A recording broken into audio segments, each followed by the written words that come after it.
Good afternoon, Remax Associate Agents. Hey, Rob Oakey here with this week's Broker Minute. Hey, we had in our contracts and negotiations call on Monday, we talked specifically about kind of licensed activities versus unlicensed activities. It tailored around like transaction coordinators or personal assistants. And then we also touched on where agents are being asked in other companies to either hold open houses for one of your listings, or agents have been reaching out to agents in our company asking if they can hold open houses on your listings.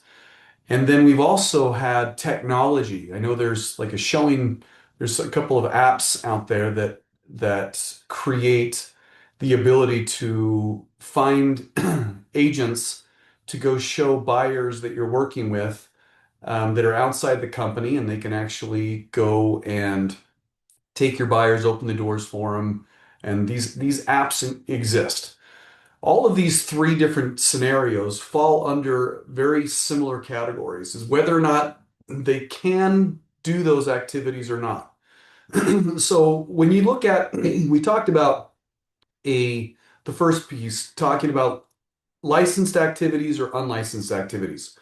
There was a division quarterly newsletter letter in 2019, the second quarter, where it talked about this specifically. It was talking about transaction coordinators and assistants. And the key thing that it brought up is licensed activities. So any activity that is involving real estate activities that require a license, you have to be affiliated under the same brokerage. So, for example, you as an agent, you're not able to have your license at more than one brokerage with the same, you have to be at the same principal broker's office. So you can't be at Remax, you can't be at ABC brokerage.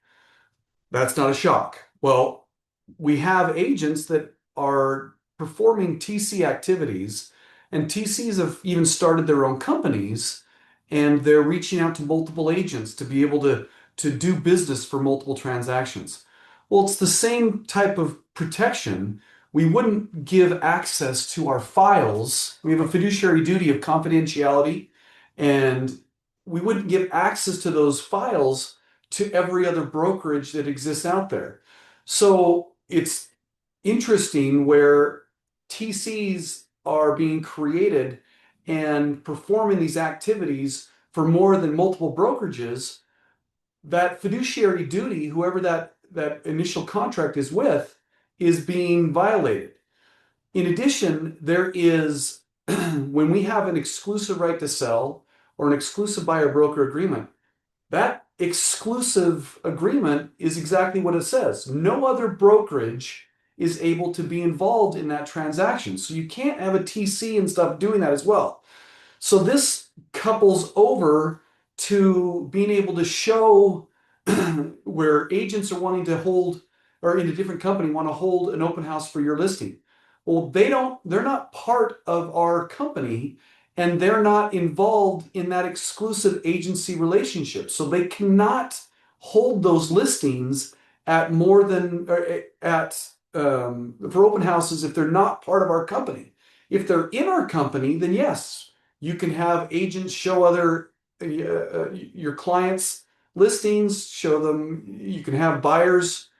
You can ask another agent in the company to go have your buyer go out and look at homes with that other agent. You can do that, but you cannot go outside the brokerage. Very similar with these apps, these showing apps. These apps have protected themselves, and in their terms and conditions, they're asking and stating that you have received authorization and that your state allows you to be able to have an agent show properties under multiple agreements, and also that they can be paid directly. Right now, those showing apps are having the agents being paid for their services on a per showing basis, and it's being paid by the agent that's asking for those showings to be done. So again, that would, in Utah, that would be a division violation, whether it be on the payment side or the receipt of the payment.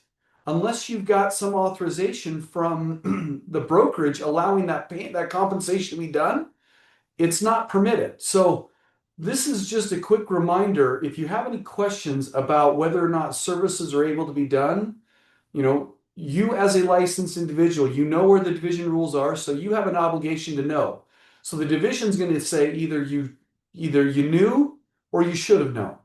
And either way, you're going to be responsible for that. It's the same thing. We as brokers, we have the same obligation to communicate this service. So if you have questions about that, please reach out to me. But I've heard multiple times where this information is occurring and agents aren't following up with it. So hopefully this answers some of those questions. But again, please reach out to me if you have anything further, and I look forward to talking to you. All right, bye-bye.